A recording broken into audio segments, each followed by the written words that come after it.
So let's listen to this interview with Paul Eastwick talk about his research in a virtual world. I am speaking to Paul Eastwick. Paul's a grad student from Northwestern University, the author of Is It a Game? Evidence for Social Influence in the Virtual World. Paul, tell us a little bit first about your background. I'm a graduate student in social psychology here at Northwestern, and this is some work that I've been doing here with Wendy Gardner. Wendy Gardner is a professor of social psychology. What we focused on in these studies were a couple of different social influence tactics.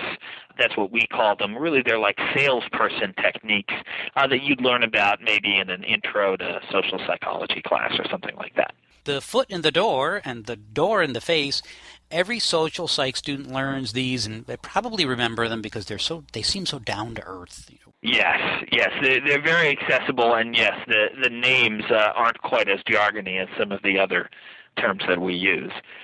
We conducted a study where we used both techniques on just random people who happened to be using there.com.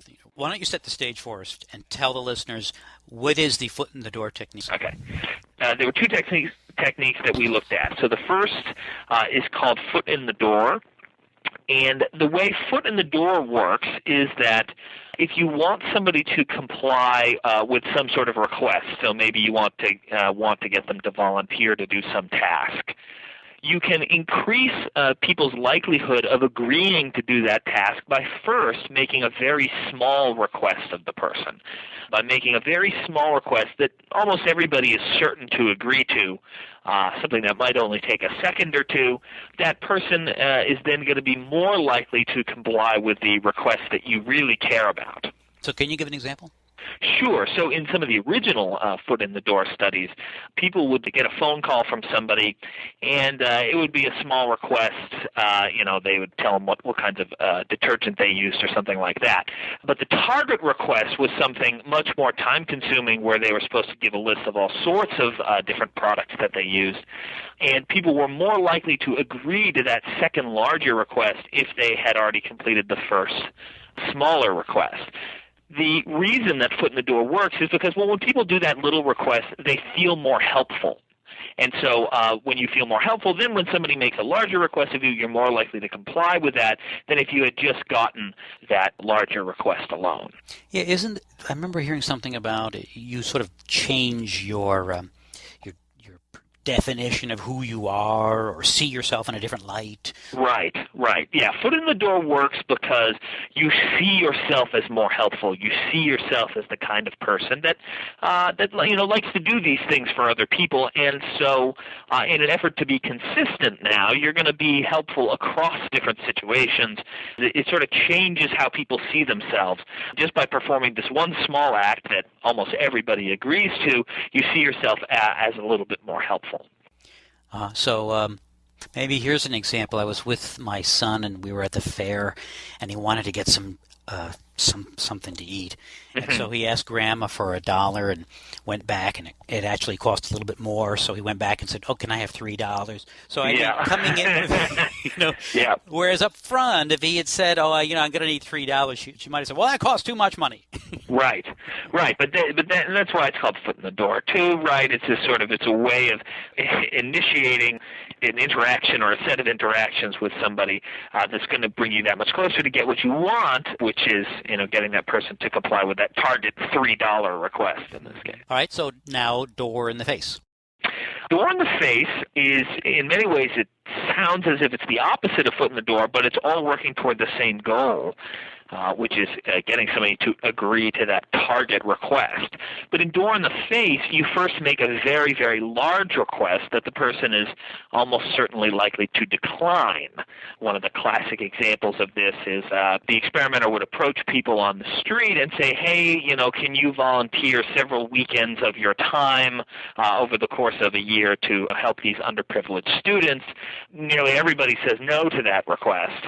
But the target request is, okay, well, would you be willing to spend some time this weekend, maybe 2 hours? People are more likely to agree to that second request if they just turned the person down for that ridiculously large request compared to if they had just presented the target request alone. Tell us what you did. We had a control condition where the experimenter just went and made the target request of people in there.com, just random users. Oh, give us the control first then. You went in as your avatar?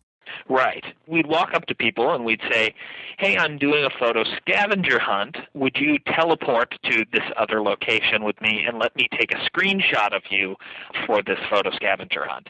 So, that was a request that probably took 2 minutes, and that was the target request in all cases. In the foot in the door condition, we would precede that request with a very simple request. It was, hi, can I take a screenshot of you for a photo scavenger hunt? So they didn't have to do anything. Oh, just stand there. Right, just stand there, can I take a screenshot of you? And nearly everybody agreed to that request. Yeah, I mean, you could have done that without even asking their permission. But right, I could have. Right. So in the door in the face condition, that initial very large request was, I'm doing a photo scavenger hunt. It should take about 2 hours of teleporting and traveling. Would you be willing to do that with me? And most people said no to that. Right, okay. Those were our 3 main conditions. The dependent variable here is whether or not they said yes?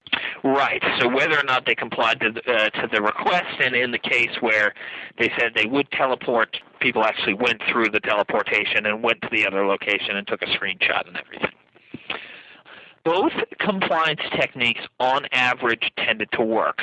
So the foot-in-the-door technique tended to work very well. People were more likely to teleport to this other location for a couple minutes after you made that small request to take a screenshot of them where they currently stood.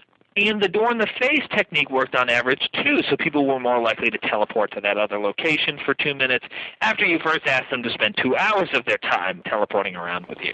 So the 2 minutes at this location was the thing you wanted all along. Yep. And whether or not you asked people 2 hours, no way, okay, 2 minutes. Or just stand there, okay, now can I have 2 minutes?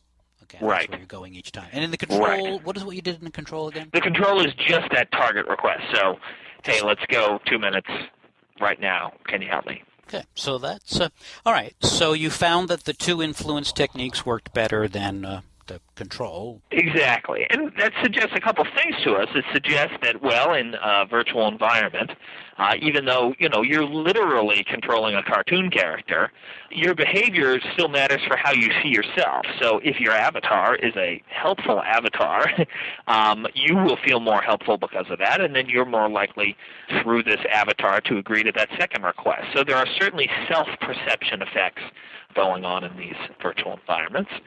So that kind of addresses the question about, do people really imbue avatars with any of their real feelings? And the answer here appears to be that maybe they do.